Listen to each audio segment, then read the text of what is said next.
네, 다 함께 묵상 기도 드리심으로 하나님께 예배를 드리겠습니다. 기도하시겠습니다.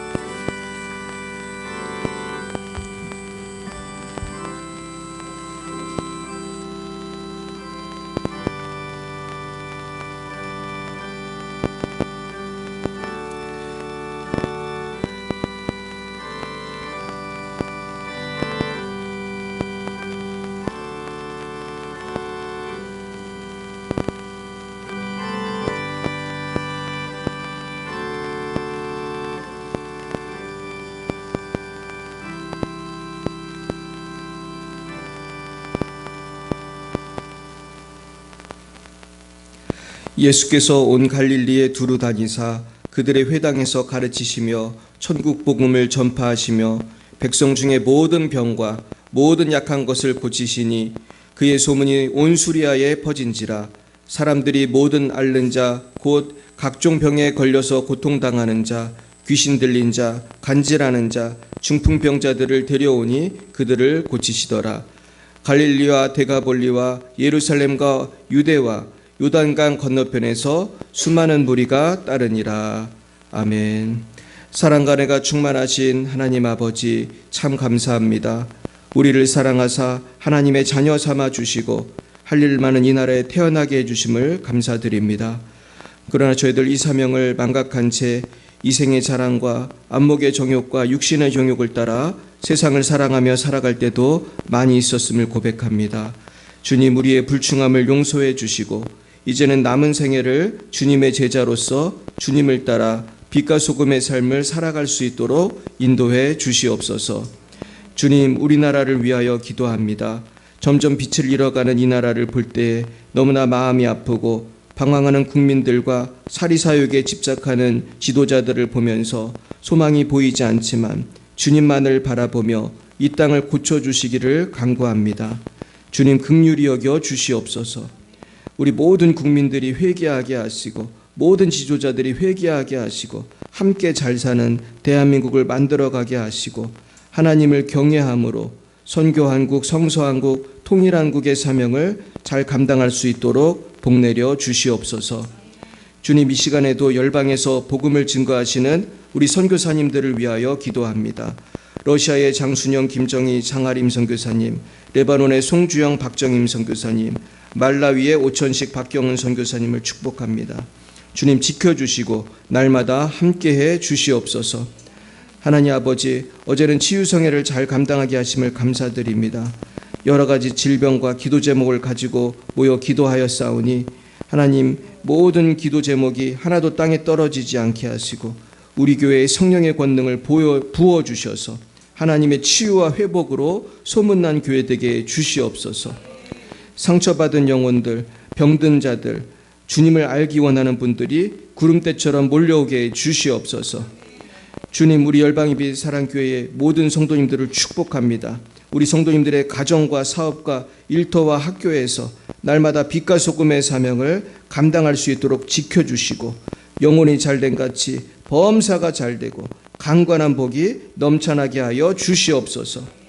특별히 아직도 주님께로 오지 못한 가족, 친구들이 많이 있습니다. 주님, 긍휼히 여겨 주셔서 올해가 가기 전에 모두 구원받게 하시고 한 사람씩 다 주님의 제자가 되게 성령과 능력을 부어 주시옵소서.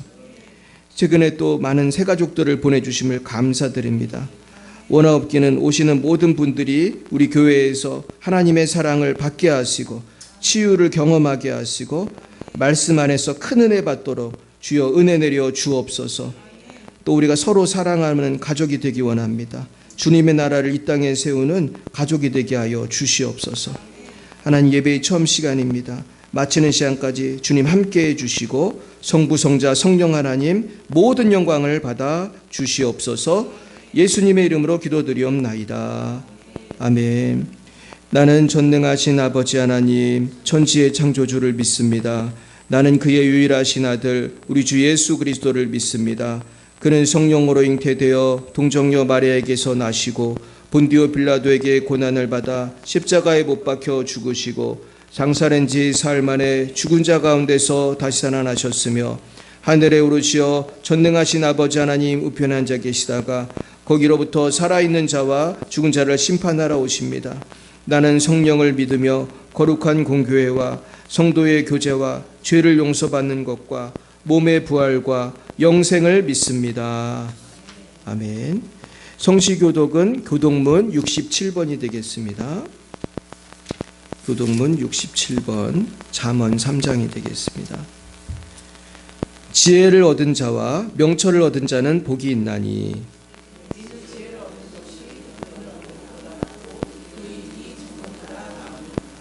지혜는 진주보다 귀하니 내가 사모하는 모든 것으로도 이에 비교할 수 없도다. 그 길은 즐거운 길이요 그의 지름길은 다 평강이니라.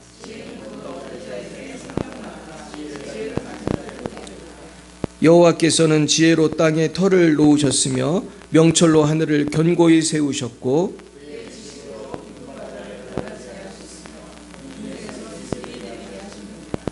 내 아들아 완전한 지혜와 근신을 지키고 이것들이 내 눈앞에서 떠나지 말게 하라. 여호와는 내가 의지할 이시니라 내 발을 지켜 걸리지 않게 하시리라. 아멘. 우리 찬송가 348장으로 하나님께 영광 올려드리겠습니다. 348장입니다.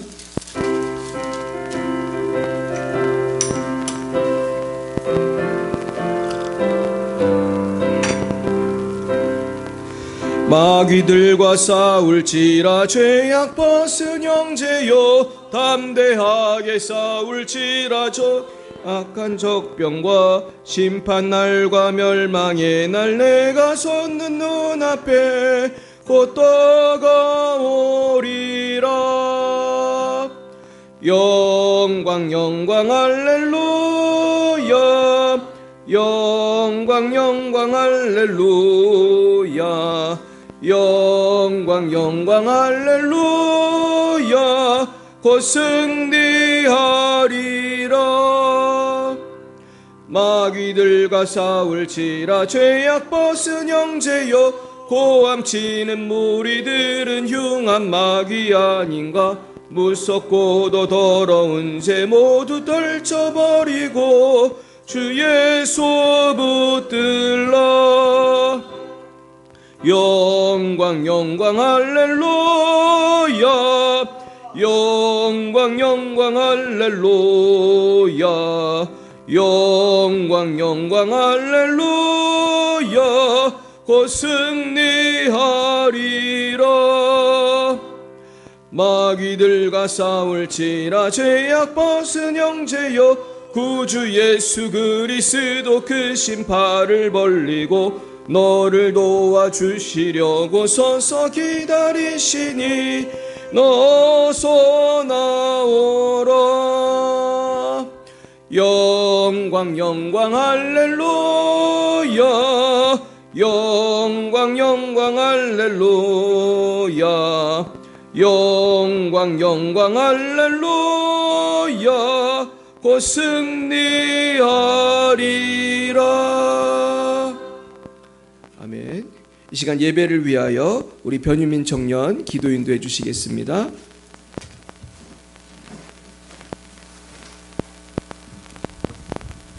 사랑과 은혜가 풍성하신 하나님 아버지, 오늘도 예배의 자리에 나오게 하심에 감사합니다.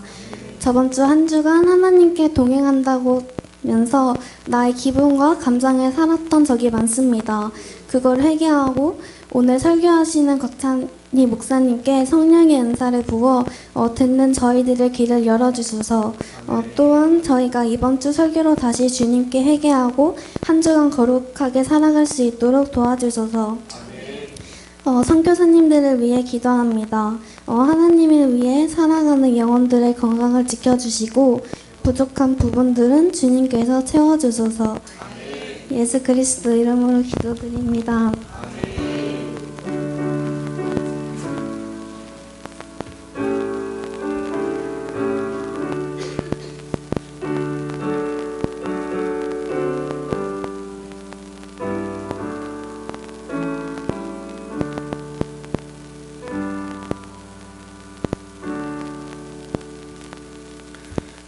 네, 감사합니다. 우리 유민이가 처음 우리 교회 올 때 그러니까 생각이 나는데 그때 중학생 때 왔죠? 중학생 때 왔나? 네, 벌써 이렇게 어엿한 청년이 돼가지고 이렇게 오늘 너무 은혜로운 기도를 해주었어요. 여러분 다 은혜 받으셨죠? 우리 박수 한번 하겠습니다. 할렐루야. 네, 우리 유민이가 얼마나 또 공부도 잘하는지 몰라요. 지난번에 수석할 뻔했다고 하더라고. 그래서 세상에 우리 청년들 다 공부를 잘하는 것 같아. 그냥 우리 전도도 잘하고. 할렐루야. 하나님 큰 복을 주실 줄 믿습니다. 오늘 주신 말씀 같이 보겠습니다. 마태복음 4장 같이 보겠어요. 마태복음 4장 12절에서 25절 말씀을 같이 보겠습니다. 마태복음 4장 12절에서 25절.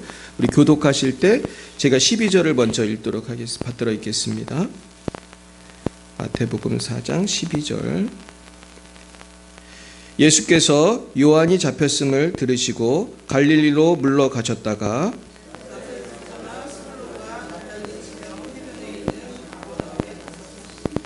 이는 선지자 이사야를 통하여 하신 말씀을 이루려 하심이라. 일러스되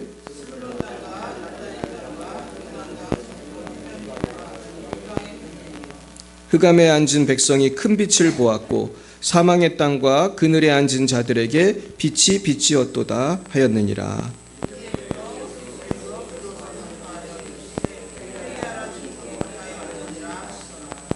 갈릴리 해변에 다니시다가 두 형제 곧 베드로라 하는 시몬과 그의 형제 안드레가 바다에 금을 던지는 것을 보시니 그들은 어부라.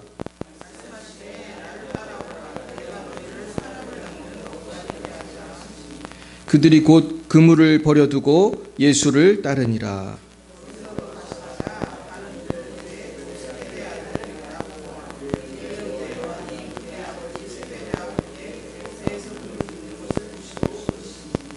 그들이 곧 배와 아버지를 버려두고 예수를 따르니라.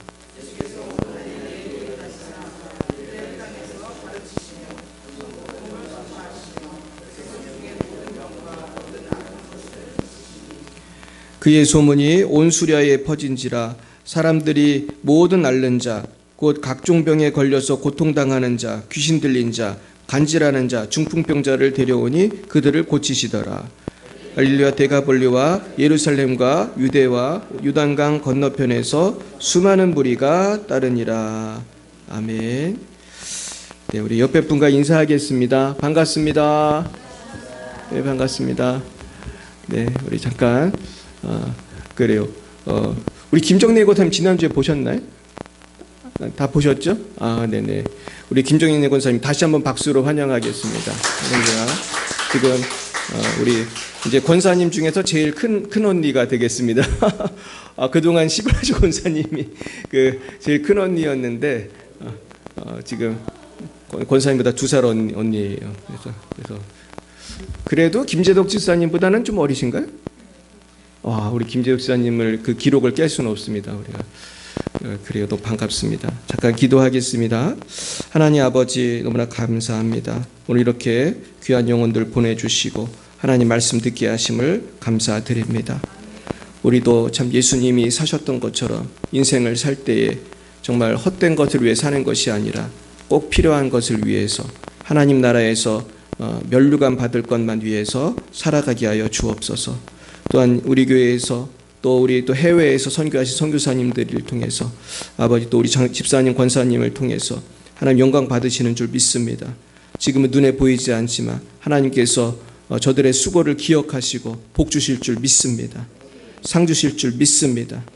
또 특별히 우리 찬양팀과 또 우리 알게 모르게 수고하시는 순장님들 또 주방에서 봉사하시는 분들 아버지 또한 기도로 여러 가지 모습으로 섬기시는 분들을 주여 전도하시는 분들을 축복합니다. 하나님 갚아 주시옵소서. 감사하며 예수님 이름으로 기도드렸습니다. 아멘. 네, 오늘은 예수님의 공생애라는 제목으로 하나님 말씀을 증거하겠습니다. 우리 따라해 볼까요? 예수님의 공생애. 이 공생애가 뭡니까? 예수님이 우리 보통 33살에 십자가 지셨다고 알고 있는데 30년 동안은 예수님이 그냥 평범하게 사셨다고 그래요. 그리고 3년 동안 본격적으로 복음을 전하고 제자를 양육하고 그러다가 이제 맨 마지막에 십자가로 죽으시고 3일 만에 부활하시고, 그리고 예수님은 부활하셔서 우리 곁에 계신 줄 믿습니다. 근데 이제 공생애를 시작하시면서 오늘 이제 첫 번째 장면에서 보면은 굉장히 중요한 부분이 많이 있어요. 그래서 예수님의 공생애에서 어떤 일을 하셨고, 그 핵심적인 사역이 뭔가, 그리고 제자들을 부르시는 모습을 통해서 우리가 은혜를 받고자 합니다. 자, 예수님께서는 맨 처음에 공생애 시작하면서 하셨던 일이 뭐냐 하면은 17절에 보시면 전도였어요.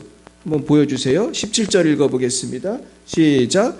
이때부터 예수께서 비로소 전파하여 이르시되 회개하라 천국이 가까웠느니라 하시더라.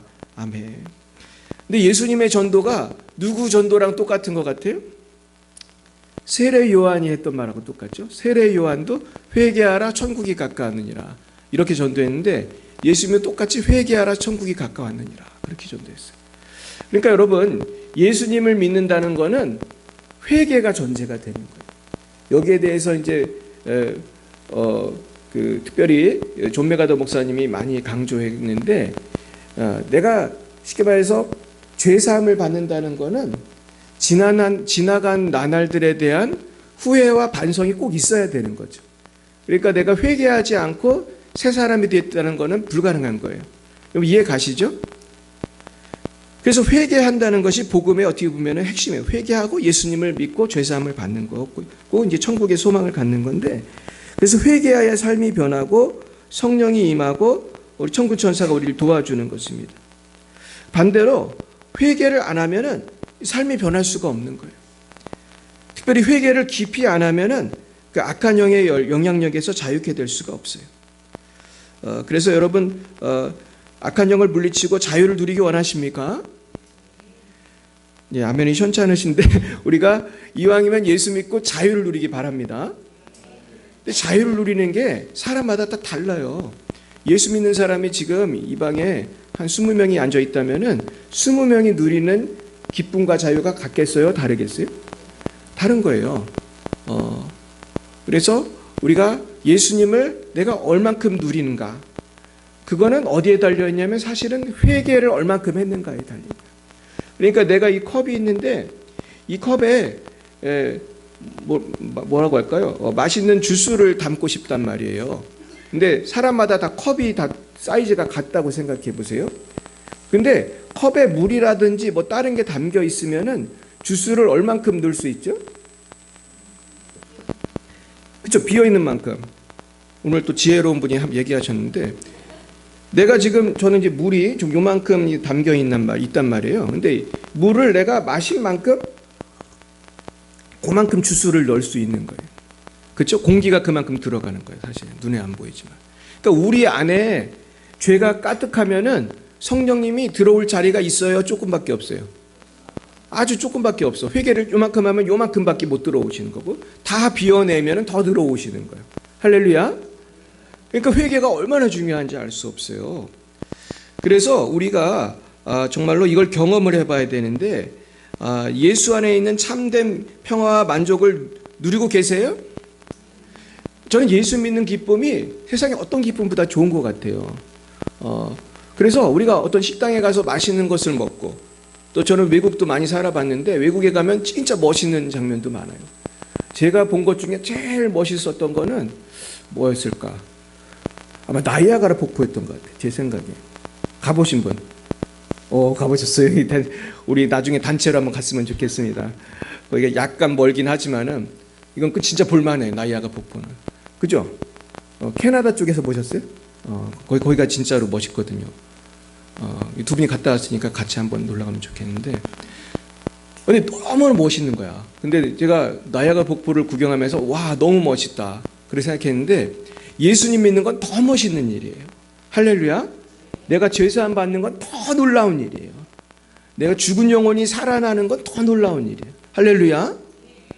정말 놀라운 일이에요. 제가 한 달 전쯤에 제가 암 환자를 고쳤잖아요. 할렐루야. 하나님이 고치셨잖아요. 근데 이거는 나이아가라 폭포 100개 본 것보다 더 놀라워. 그렇지 않아요? 이거 어떻게 표현할 수가 없는 일이에요. 그런데 우리가 그걸 누려야 된단 말이에요. 그러기 위해서는 회개하고 성령의 충만을 받아야 할 줄 믿습니다. 그리고 이제 예수님께서 공생에서 두 번째 한 일이 뭐였냐 하면 제자를 부르신 거였어요. 자, 우리 제자 부르신 분 보겠어요. 18절부터 같이 읽어봅니다. 시작. 갈릴리 해변에 다니시다가 두 형제 곧 베드로라는 시몬과 그의 형제 안드레가 바다에 그물 던지는 것을 보시니 그들은 어부라. 말씀하시되 나를 따라오라. 내가 너희를 사람을 낚는 어부가 되게 하리라 하시니 그들이 곧 그물을 버려두고 예수를 따르니라. 거기서 더 가시다가 다른 두 형제 곧 세베대 아들 야고보와 그의 형제 요한이 그의 아버지 세베대와 함께 배에서 그물 붓는 것을 보시고 부르시니 그들이 곧 배와 아버지를 버려두고 예수를 따르니라. 자, 오늘의 사실 핵심 부분은 이 부분이거든요. 예수님이 하신 일 중에서 우리가 은혜 받을 게 많지만은 그럼 제자들은 어떻게 제자가 됐느냐? 자, 지금 밑줄 친 것만 보면은 읽어보겠어요? 그들이 곧 배와 아버지를 버려두고 예수를 따르니라.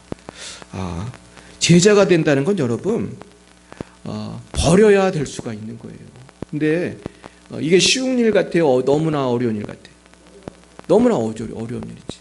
사실은 저도 뭐 배와 아버지를 버려둔 거랑 비슷한 목사가 된 거예요.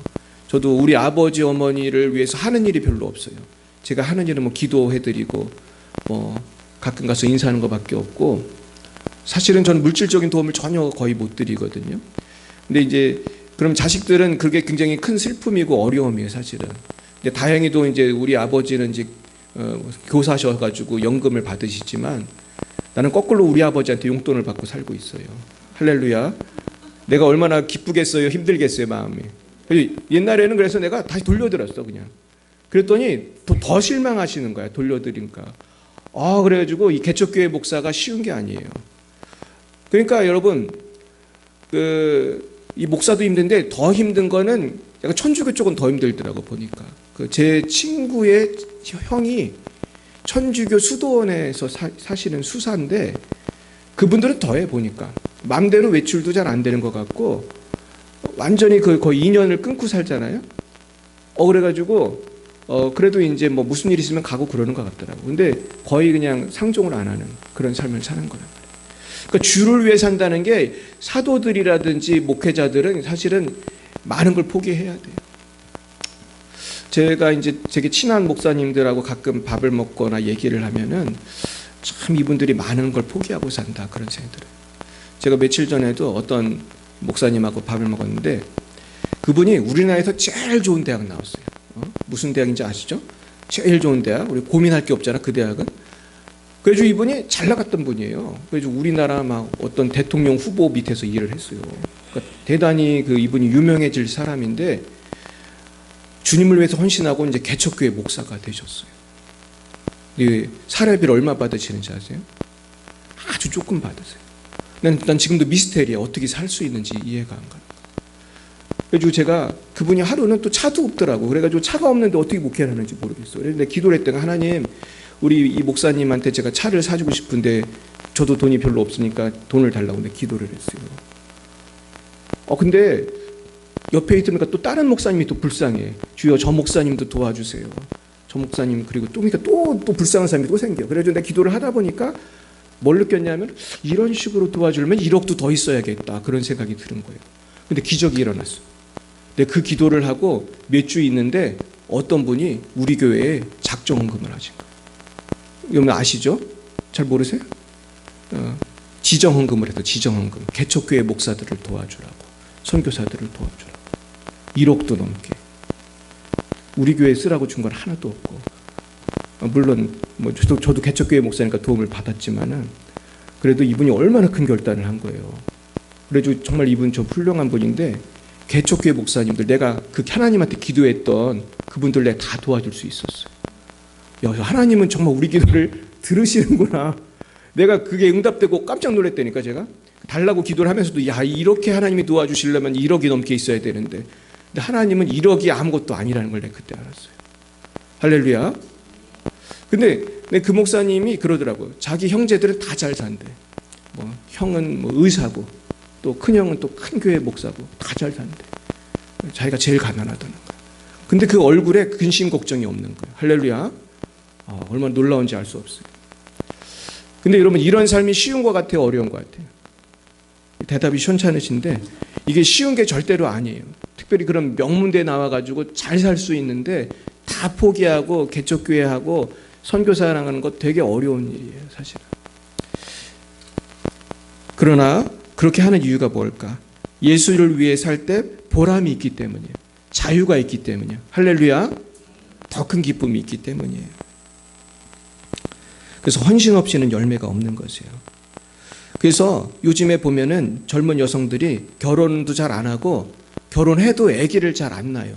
그런 얘기 많이 들으셨죠? 근데 이게 미국은 옛날부터 그랬어요.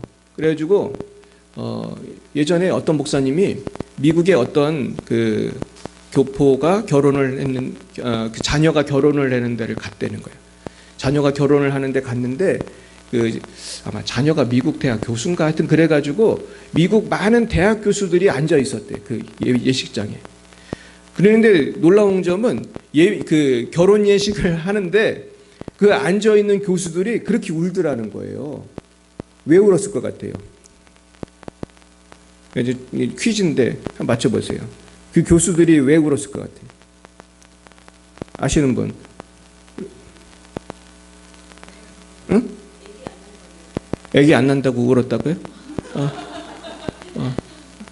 맞춰보세요. 김영희 지사님. 김영희 지사님도 모르는 게 있네. 김영희 지사님도 모르는 게 있어요. 이영건 지사님 왜 울었을 것 같아요? 교수들이. 모르겠어요? 내가 놀라운 사실 알았는데 왜 울었냐면은 부러워서 울었대. 부러워서. 왜냐하면 이 교수들은 다 결혼을 안 했어. 돈도 많고, 교수면 한국도 월급이 많잖아요. 근데 미국도 월급이 많거든, 교수들은. 돈도 많고 사회적 지위도 높고 소위 잘 나가는 사람들이잖아요. 교수들은 거의 다 박사들인데. 근데 이 사람들이 자기 마음대로 사는 거야, 젊은 시절에. 뭐는 안 하고 결혼을 안 하고 막 연애도 많이 마음대로 하고 자유롭게 살았더니 이제 이분들이 나이가 먹었어, 이제. 그래서 친구가, 쉽게 말해서 친구는 자녀가 결혼을 하는데 간 거예요. 근데 친구 자녀가 결혼하는 거 보니까 마음이 어떤 거야? 부러운 거야. 나는 뭘 했나. 근데 지금 이런 현상이 한국에도 벌어지는 것 같아요, 보니까. 제가 요즘에 그 처녀총각들 중매를 열심히 해요. 사명감을 갖고 진짜 하거든요. 친구 목사님들 뭐 자녀들이 얼마나 많은지만. 근데 내가 할 때마다 느끼는 게 정말 이거 못할 짓이다, 그런 걸 많이 느껴. 왠지 아세요? 예수 믿는 사람들도 비슷해, 세상 사람들하고. 사진을 내가 보내주거든, 양쪽에. 남자한테도 보내고 여자한테도 보내주면 반응이 어떨 것 같아요? 너무 외모를 보는 거야. 너무 내가 그 믿는 사람들도 너무 외모를 보는 거야. 그래가지고 잘 안 돼, 이게 보니까. 근데 내가 왜 좀 너무나 속이 상한 거야, 어떤 때는. 그래가지고 왜 이렇게 외모를 볼까? 그래서 최근에는 진짜 나이 많은 자매가 진짜 나이가 되게 많아. 40도 다 돼가. 근데 그 자매랑 또 맞는 사람을 내가 기도하면서 찾았어, 결국은. 그래가지고 또 나이 많은 총각을 내가 소개를 해줬단 말이에요. 교회도 잘 다니고 키도 크고 아주 직장도 너무 좋은, 우리나라에서 제일 좋은 직장 중에 하나예요. 막 미국 유학도 하고. 이 정도면 만나볼만 하잖아요. 아직도 연락이 안 오는 거, 아직도. 근데 얘가 약간 외모가 떨어져, 내가 볼 때. 약간 내가 사진을 잘못 찍은 건지 약간 내 사진을 난 다시 보내라 그러고 싶은데, 근데 내가 볼 때 그 정도면 준수하거든요. 나쁘지 않아요. 아주 훌륭한데, 근데 뭔가 그 자매 마음엔 어땠다는 거예요? 안 들었다는 거지. 근데 내가 한두 명을 이런 걸 경험한 게 아니고 많은 사람들 해보면 안 돼. 그러니까 사진 보고 대들 기부업을 하더라고. 그래서 이래서 안 되는구나. 그래서 많은 사람들이 결혼을 안 하고 40, 50이 돼. 그래가지고 제가 최근에는 50대의 어떤 처녀한테 물어봤어. 어떤 형제를 원하냐. 그랬더니 조건이 적을 것 같아, 많을 것 같아요? 엄청 많은 거예요, 조건이. 50대인데 50대면 사실 소개시켜줄 사람도 없어요. 근데 내가 막 기도하면서 또 한 명을 찾았어. 난 또 이렇게 잘 찾는지 모르겠어요. 그래가지고 이분을 만나보라고 했더니 몇 시간 만에 와서 그러더라고요. 아니라고 그러는 거야. 보지도 않고. 내가 너무 진짜 못하겠다, 그런 생각이 들었는데, 결국 우리가 세상적인 어떤 가치관을 내려놓아야 할 줄 믿습니다. 특별히 우리가 나를 포기하지 않으면 되는 게 없는 것 같아요. 그래서 우리 주님의 일은 특별히 포기해야 되는데, 주님께서 특별히 세 가지 일을 하셨어요. 넘어가겠습니다. 23절 시작. 예수께서 온 갈릴리에 두루 다니사 그들의 회당에서 가르치시며 천국 복음을 전파하시며 백성 중에 모든 병과 모든 약한 것을 고치시니. 자, 보면 예수님이 하신 일이 세 가지예요. 첫째 뭐죠? 가르치셨어. 티칭. 그 다음에 전파하셨어요. 이거는 뭐 이 전도라고 할 수도 있고. 세 번째 뭐예요? 고치셨어요. 고치셔서 24절에 보면 뭘 고치셨죠? 보니까 모든 앓는 자, 각종 병, 고통당하는 자, 귀신 들린 자, 간질하는 자, 중풍병자를 데려오시니 그들을 고치셨다. 그랬더니 수많은 사람이 왔다는 거예요. 자, 그래서 예수님께서는 가르치시고 전파하고 고치셨다는 거예요. 근데 여기에 대해서 찰스 크래프트라고 하는 목사님은 예수님은 이 사역을 통해서 세 가지로 마귀와 싸우셨다, 승리하셨다 그렇게 말하면서 세 가지 대결이라고 얘기했어요. 이제 주보에 보시면 첫 번째 대결은 진리 대결이라고 해요. 진리 대결. 이 진리 대결은 뭐예요? 가르치시면서 그 비진리에 매여 있는 사람들한테 진리를 가르쳐 준 거예요. 여러분, 그래서 우리도 사탄 마귀와 싸우기 위해서 첫 번째 무기는 무슨 무기겠어요? 말씀의 검. 그래서 말씀으로 진리로 싸우는 거예요. 할렐루야. 그래서 사탄 마귀는 진리가 없어. 그래서 여러분 진화론 같은 것도 조금만 연구해 보면 비진리라는 게 금방 드러나요, 사실은. 그래가지고 이 비진리와 싸우기 위해서 우리는 진리를 잘 알아야 된다. 두 번째는 충성 대결이에요. 충성 대결은 복음 전파를 통해서 내 영혼의 주인을 찾도록 도와주는 거예요. 여러분, 여러분의 영혼의 주인을 찾으셨습니까? 그분은 예수님이라는 거예요. 이 세상에 많은 신들이 있지만 진정한 참신은 예수님이라는 걸. 그리고 세 번째는 능력 대결이에요. 이제는 영적 세력과의 대결을 통해서 주님은 자유를 주셨어요. 그래서 사탄을 물리치시고 승리하셨어요.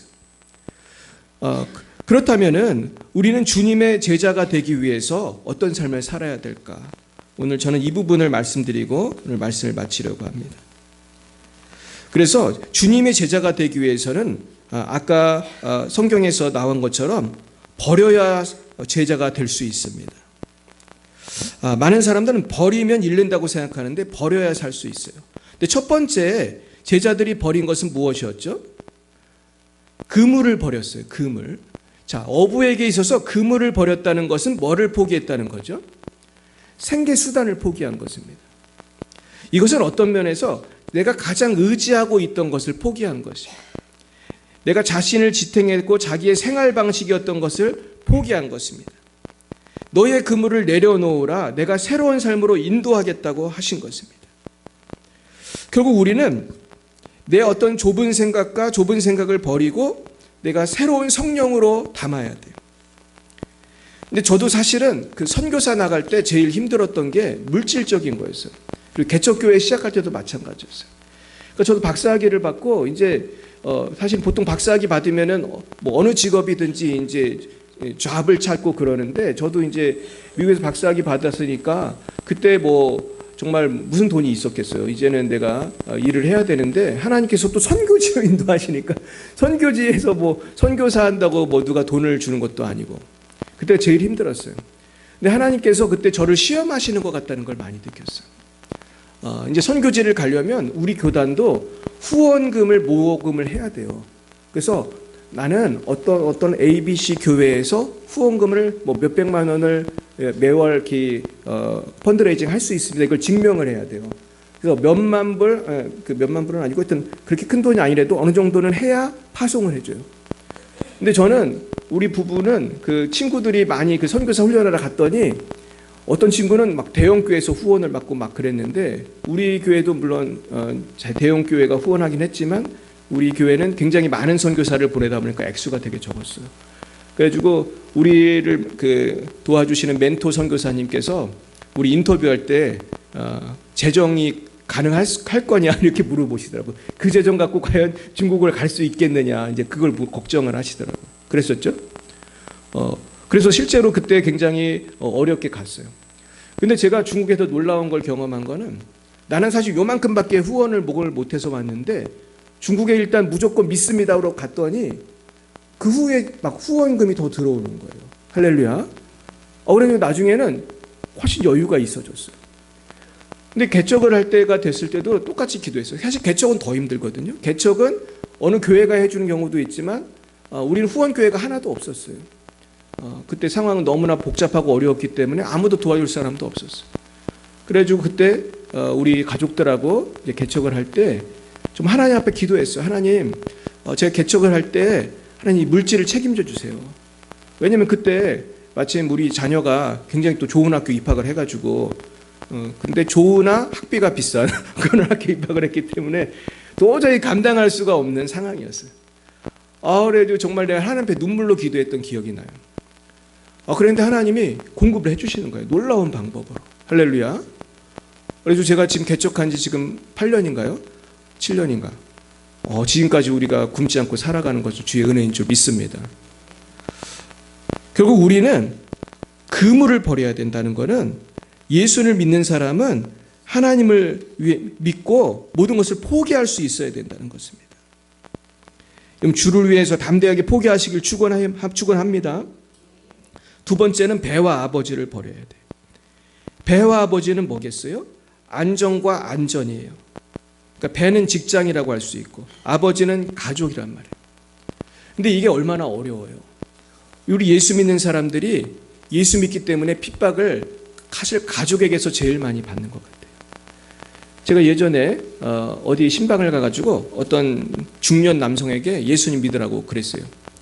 근데 그분은 부인은 예수를 잘 믿는 분이었고 남편은 교회를 다니다가 쉬고 있는 분이었는데 예수를 믿으라고 했더니 이분이 그 얘기를 하더라고 저한테. 자기 집안에서 자기가 어떤 제사를 지내는 데 있어서 되게 중요한 위치에 있다는 거예요. 그러니까 집안에서 이제 제사를 지내는 데 있어서 중요한 위치가 있는 분은 예수를 믿기가 어렵대요. 나는 이제 제사 안 지내는 집안에 태어나서 잘 모르지만은 그러면서 집안 식구들 그 집안 어른들을 생각하면 예수 믿기가 참 힘들다 그러더라고요. 근데 내가 이해는 갔지만은 그것을 어떻게 해야지 예수 믿을 수 있는 거예요? 그러면 포기해야 되는 거예요. 이게 쉬운 일은 아니죠 사실은. 제가 예전도 아니죠. 얼마 전에 신아무개라는 목사님을 만났는데 그분이 그러더라고. 자기 아버지가 사는 마을은 그 집안 그 신씨들이 사는 시골 마을이래요. 근데 아버님은 그 마을에서 굉장히 중요한 제사를 지내는 매우 중요한 위치에 있었던 분인데 이분이 어느 날 주님을 만나게 돼요. 뒤늦게 어떤 분의 전도를 통해서. 근데 언제 예수를 믿었냐 하면 언제 믿었냐 했더니 70세인가 그때 믿었더라고요. 되게 늦게. 근데 놀라운 점은 이 아버님이 예수님을 늦게 믿긴 믿었지만 확실히 믿게 된 거예요. 확실히 만난 거예요. 예수님을. 그래가지고 체험을 통해 예수를 믿었기 때문에 이제는 예수를 믿어야 되는데 그 집안 식구들이 다 그렇게 싫어하는 것을 알면서도 그냥 그날부터 나는 이제 제사 못 지내겠다. 예수 믿게 되었다. 그러면서 딱 끊으시더라는 거예요. 아버지가. 그때부터 이제 집안 식구들이 어떻게 했겠어요? 이제 알게 모르게 이제 고난이 있고 핍박이 있는데도 이분이 그것을 잘 이겨냈다는 거예요. 근데 이제 그 아들이 목사가 된 거예요. 나중에 목사가 돼서 저하고 교제를 하게 됐는데, 제가 참 놀라운 점은 그 아들이 또 그 자녀들이 굉장히 복을 많이 받았더라고요. 그 아버님이 그렇게 믿음으로 하면서 나중에 교회도 세우셨다고 제가 들은 것 같아요. 그러면서 놀랍게 그 마을을 막 변화시키는 거예요. 그 마을을. 그러면서 자식들이 너무나 복을 받고 잘 되고 지금도 너무나 큰 은혜 가운데 살고 있어요. 근데 그 아들 목사님이 시골 목회를 하면서 시골에서 이장이 되셨더라고요. 그리고 자기가 시골에서 이장이 됐대요. 근데 시골에도 뭐가 있냐면은 그 마을에 마을 제사 같은 게 있어요. 근데 이분이 이장이 돼서 보니까 마을에 제사 같은 게 이제 생기게 됐다는 거예요. 근데 이분이 기도하면서 하나님 앞에 지혜를 얻은 거예요. 지혜를 얻어가지고 제사를 안 드릴 수 있도록 그걸 바꿨대, 자기가. 바꿔가지고 그 제사를 드려야 되는 게 어떤 할머니 때문이었는데 그 할머니를 찾아가서 그렇게 얘기를 했다는 거예요. 이 마을에서 제사를 지내고 마을 사람들한테 어떤 산소를 돌봐달라고 이제 부탁을 한 모양이에요. 근데 문제는 그렇게 마을 사람들한테 산소를 돌봐주시고 어떻게 해달라고 부탁을 하면 실제로 관심을 갖는 사람이 있겠어요? 없겠어요? 없죠. 모두에게 모두에게 부탁을 했다는 건 아무도 책임을 안 진다는 거거든요, 사실은. 그래서 그분이 이장이 돼서 그랬대요. 그 할머니를 찾아가서. 이런 식으로 하면 아무도 관심을 안 둔다. 그 산소에 대해서. 그러면서 이렇게 말했다는 거예요. 제가 목사입니다. 그랬대요. 제가 예배를 잘 드려드리겠습니다. 그래가지고 마을 제사를 마을 예배로 바꾼 거예요, 이분이. 그래가지고 이분이 너무 지혜롭다. 근데 그 지혜가 아버님으로부터 온 거더라고. 그 믿음이. 할렐루야. 근데 난 지금도 이 목사님을 보면 너무나 참 놀라워요. 근데 이분 시불교회 목사님인데도 너무나 그 아버지가 물려주신 땅이 너무 많은 거예요. 땅이 10,000평도 넘더라고. 그래가지고 너무나 부자야, 솔직히 보니까. 근데 이분은 보니까 직장 생활도 굉장히 좋은 데서 했어요. 근데 그걸 다 이제 은퇴하고 목사가 된 거예요. 그리고 나하고 대화를 하는데 연금이 또 너무나 많이 남은 거예요. 그래서 이분은 목사님이고 시골교회 목사님고 이장을 하면서 시골에 농사 지면서 이렇게 사시는데도 남을 도와주고 얼마든지 베풀면서 사는 거예요. 그래서 이분은 해외를 선교를 얼마나 자주 가는지 몰라요. 뭐 아프리카도 갔다 파키스탄도 갔다 막 돌아다니고. 근데 그 집안이 복을 받았기 때문에 문제가 없는 거예요. 사랑하는 여러분, 주를 위해 헌신하면 잠시 어렵지만은 여러분의 자손이 복을 받고 여러분의 가족이 변화되고 마을도 변화되는 줄 믿으시길 축원합니다. 그러나 여러분, 그것은 쉽다 어렵다? 어려운 거예요. 제가 오늘 한 분을 소개시켜 드리려고 합니다. 그 다음 보여주세요. 제가 오늘 이 백사겸이라는 분을 소개시켜 드리려고 하는데, 그 백사겸이라고 하는 분 옆에 있는 분이 누구죠? 삭개오죠, 삭개오. 근데 이 백사겸이라고 하는 분은 조선의 삭개오라고 하는 분이에요. 여러분, 삭개오가 어떤 사람입니까? 이 사람은 사람들한테 돈을 어떻게 거의 좀 강제로 막 세금을 걷어들이고, 그리고 부자니까 막 다른 사람들의 어떤 사람들을 괴롭히면서 돈을 많이 벌었던 부자였죠. 근데 삭개오가 예수를 믿고 어떤 삶이 변했어요? 내가 토색한 것이 있으면은 몇 배를 갚겠다고 그랬어요? 4배를 갚겠다고 하면서 그 사람이 삶이 완전히 변하다. 그러면서 이제 삭개오가 뽕나무에 올라갔던 그림이에요. 근데 이 백사겸이라는 분은 누구냐 하면은 1860년 평안남도 순원에서 태어난 그런 맹인이었어요. 근데 맹인이었는데 이분이 직업이 뭐였을 것 같아요? 지금 사진이 보이시죠? 이분의 직업은 점 치는 직업이었어요. 그 옛날 조선시대 때 맹인들은 보통 70~80%가 점을 쳤대요. 근데 이 백사겸이라고 하는 분은 말을 되게 잘했대요. 말을 너무 잘해가지고 그 점쟁이들은 말을 잘해야 돼요. 말을 잘해야 사람들이 돈을 줄 거 아니에요. 그래가지고 이분이 큰 부자가 되었어요. 맹인인데도 점을 치고 사람들한테 많이 인기가 있어가지고 굉장히 큰 부자가 됐대요. 근데 이 백사겸이라는 분을 김주현이라고 하는 매서가 전도를 했어요. 매서가 뭔지 아세요? 매서는 조선시대 때 있었던 전도자인데 성경을 파는 전도자예요. 그래서 성경을 판다고 해서 매서라고 했어요. 그래서 성경을 팔면서 그러면서 복음을 전하는 사람한테 예수님에 대해서 듣고 그 당시에 그 지금의 고양시에서 이분이 이제 살았던 것 같아요. 그 고양읍 교회에서 이분이 이제 예수를 믿게 된 것 같은데, 이분이 거기에서 예수를 믿게 되고, 이분들은 그러면서 백사겸 씨는 어떻게 했냐면은 마을 사람들한테 빌려준 그 사채를 다 탕감해 주기로 했어요. 돈 꿔준 거를 다 탕감해 주고, 그리고 전 재산을 팔아서 주님께 바치려고 실제로 점을 쳐주고 번 전 재산을 다 팔았더니 3,000냥이 되었대요. 그러니까 굉장히 큰 돈이죠. 근데 놀라운 점은 3,000냥을 강도가 들어서 다 뺏어갔다는 거예요. 주님한테 드리려고 다 팔았는데. 그런데 백사겸 씨는 그때 슬퍼한 것이 아니라 오히려 감사했다는 거예요. 이제 재물이 아닌 주님의 뜻을 위해서 살겠다. 그러고서 이때부터 선교사, 리드 선교사하고 함께 개성, 파주, 철원, 고양 등지에서 성경 보급소를 세우고 전도하기 시작했어요. 13년 동안. 근데 놀라운 점은 이 백사겸이라고 하는 분이 맡은 성경 보급소에서 놀라운 일이 일어나는 거예요. 이렇게 기록하고 있어요. 그곳에서는 매일 아침 저녁으로 예배를 드리는 동시에 전도가 이루어졌다. 700여 권의 단편 성경이 판매되기도 했다. 이전에 복술가였던 소경이 이 보급소를 맡았는데 내가 그곳에 내려갈 때마다 이 전직 점술가의 열정적인 말에 귀를 기울이고 있는 사람들로 보급소가 가득 차 있는 것을 발견했다. 할렐루야. 그러니까 이 형제가 변화되고 나니까 이제는 사람들을 말로 미혹했던 백사겸을 통해서 많은 사람들이 예수님을 믿게 된 것입니다. 네, 한 분만 더 소개하고 말씀을 마치겠습니다. 이분은 우리가 잘 아는 썬다싱이라는 분이에요. 이 썬다싱 제가 전에도 몇 번 말했는데 이분 어느 나라 사람이죠? 인도 사람이에요. 근데 이 썬다싱은 원래 시크 교도였어요. 지금도 시크 교도가 있는데 이 칼을 차고 다녀요. 지금도 시크 교도는 이 터반을 쓰고. 근데 이 부잣집 아들이었어요. 그런데 이 썬다싱에게는 어머니가 있었는데 그 어머니가 죽었어요.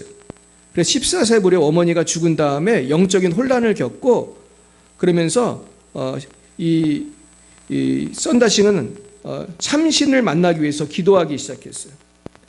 그래서 뭐라고 기도했냐면은 그러니까 내가 참신을 만나지 않으면 오늘 기차 레일에 몸을 던져 자살하겠다고 하나님이 계시다면 나타나 달라고 그렇게 기도를 한 거예요. 그래서 안 나타나시면 자살을 하겠다. 이렇게 하면서 기도를 한 거예요. 근데 이 썬다싱은 당시에 그 영국 식민지 속에 인도에 살았기 때문에 하나님, 우리 성경의 하나님도 조금은 알고 있었대요. 그런데 이제 성경을 막 찢으면서 기독교를 믿지는 않았어요. 근데 이제 이 사람은 뭐 힌두교, 기독교, 시크교를 경험하면서 근데 어머니가 죽으니까 참신이 누군지 방황하고 있었던 거예요.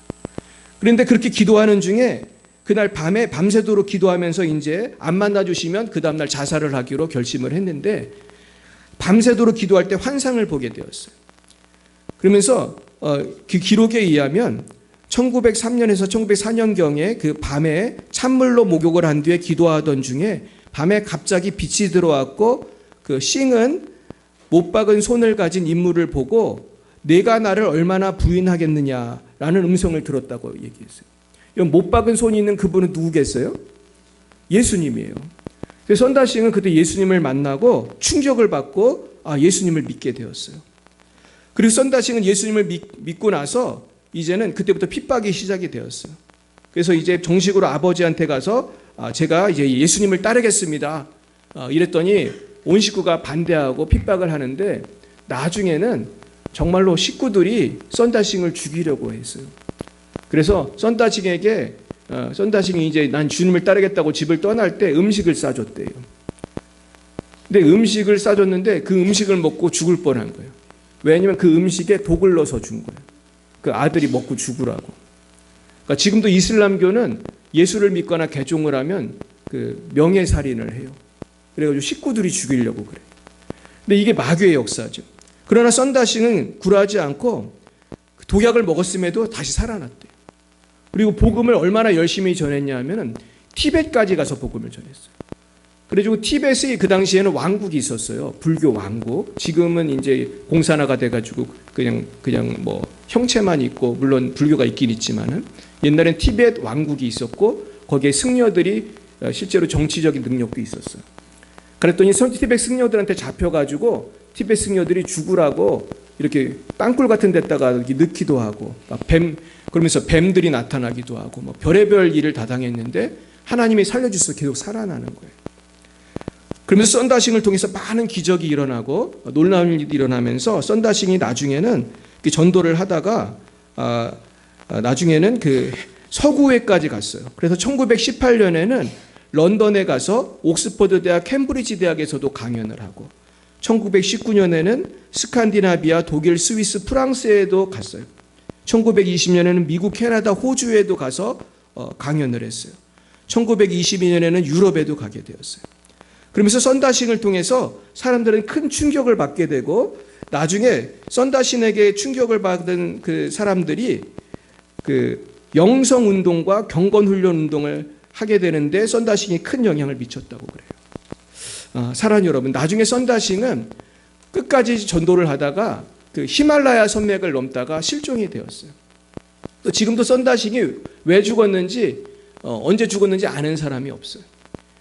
근데 저는 얼마 전에 어떤 한국의 목사님이 아직도 썬다싱이 살아있다고 하는 얘기를 듣고 조금 놀라웠는데 아마 죽었다고 저는 생각을 해요.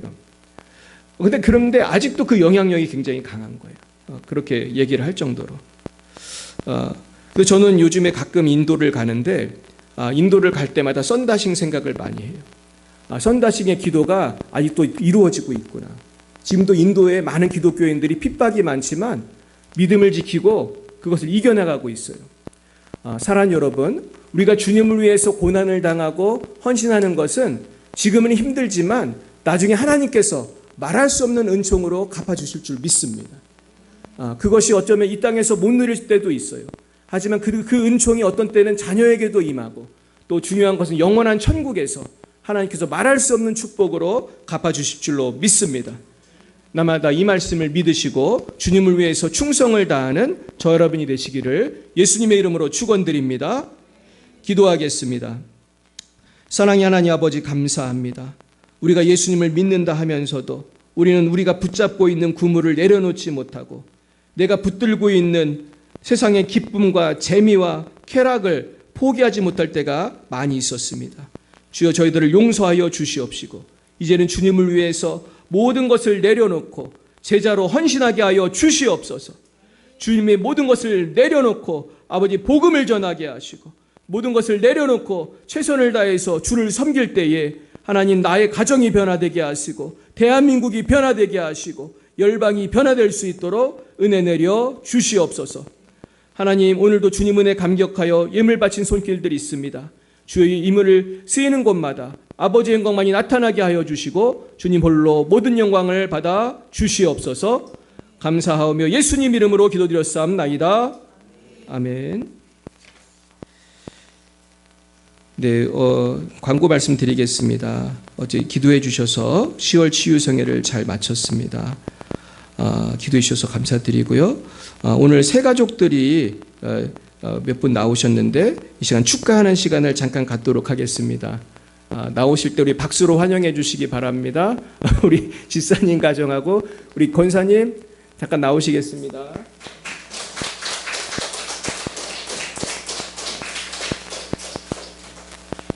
예. 잠깐 일로 오세요. 일로 오세요. 일로 오세요. 우리 얼굴도 좀 보여주시고. 네. 우리 소개 좀 해주시고. 어디 사는 분이시죠? 네, 천에 사는 이용모입니다.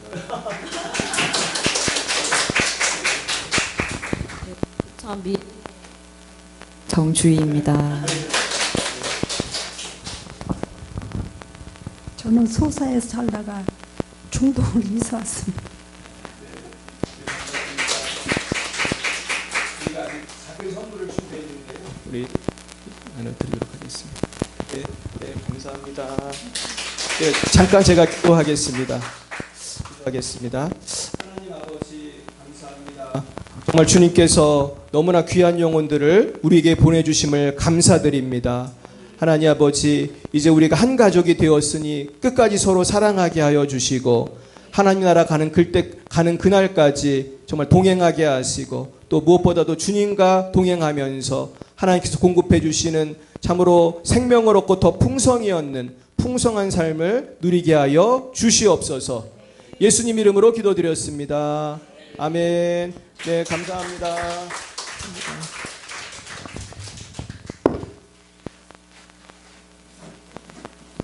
와, 이게 얼마만에 해본 새 가족도 환영인지 알 수 없는데 정말 너무나 감사를 드립니다.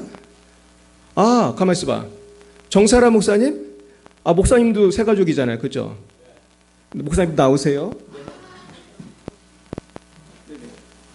나오세요, 목사님. 네, 헷갈렸어요. 목사님 좀 늦게 오셔가지고 목사님 잘 모르실 거예요. 아마 어제 나오셨거든요. 근데 이제 우리 교회에 계속 나오시기로 하셨는데, 네. 네, 소개를 해주세요. 뭐라고? 자기 소개. 나는 누구라고? 저는 정사라입니다. 여기 어제 처음 왔는데 오늘은 왜 늦었냐면 집에서 막 나오는데 버스가 가버렸어요. 그래서 30분, 40분은 늦어가지고 지금 가야 되나 들어가야 되나 남편한테 암만 전화를 해도 나 데려다달라 그래도 전화도 안 받고 네. 아주 얼마나 고통스러웠는지 끝까지 가자 지각해도 가자 그래서 늦었어요. 죄송해요. 네, 인천 무슨 동이죠 거기가? 남동구에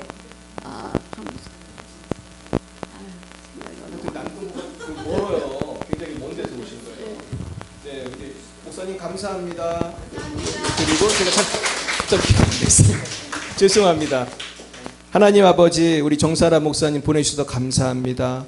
하나님, 우리 교회에 왔사오니 아버지 우리가 한 가족 되게 하시고 가지고 계신 모든 질병도 고쳐 주시옵소서. 오래오래 정말로 아브라함처럼 정말로 오래오래 장수할 수 있도록 은혜 내려 주옵소서. 예수님 이름으로 기도했습니다. 아멘. 할렐루야. 네, 우리 목사님을 기도해 주세요. 우리 질병을 위해서 기도해 주세요.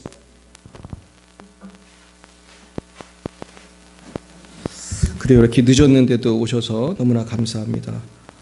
오늘 정말 이렇게 새 가족이 많이 온 날은 제 처음인 것 같은데 하나님이 부흥을 주실 줄 믿습니다.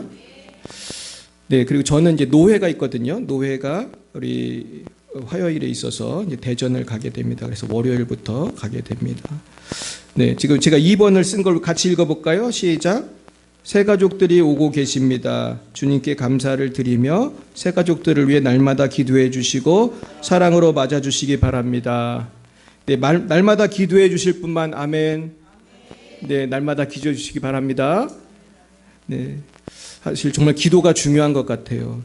우리 특별히 우리 이제 정주희 지사님은 또 좀 계시다가 이제 또 캐나다 갔다가 또 오시고 그래야 되는데 따님 지금도 아파요? 아 그래요? 할렐루야. 감기로 그냥 되게 오래 알았거든요. 근데 엄마 아빠도 없으니까 되게 힘들었는데 하나님 고쳐 주셨어요. 할렐루야. 예, 그래요. 감사합니다. 우리 다 함께 일어나셔서 주기도문 부르심으로 예배를 마치도록 하겠습니다.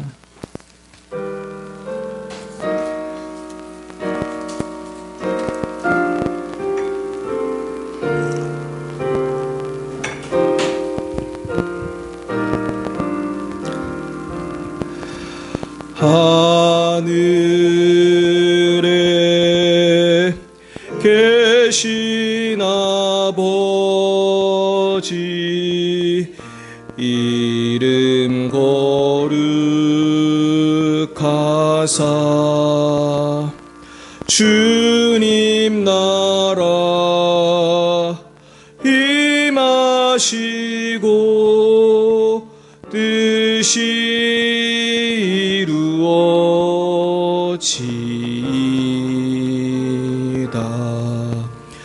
일용할 양식 주시고 우리들의 큰 죄 다 용서하옵시고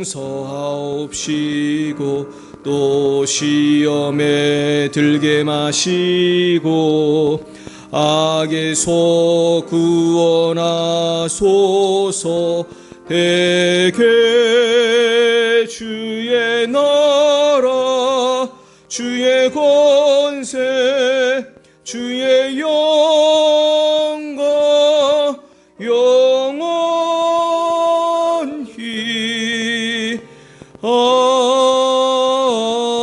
아멘. 여호와는 내게 복을 주시고 너를 지키시기를 원하며 여호와는 그의 얼굴을 내게 비추사 은혜 베푸시기를 원하며 여호와는 그 얼굴을 내게로 향하여 드사 평강 주시기를 원하노라. 지금은 살아계신 주 예수 그리스도의 구속의 은혜와 하나님 아버지의 놀라우신 사랑하심과 성령의 교통하심이 날마다 모든 것을 버리고 주를 따르기로 다짐하는 주의 백성들 머리 위에와 저들의 가정과 자녀와 일터 위에 이제와 영원뭉토록 함께하옵시기를 간절히 축원하옵나이다.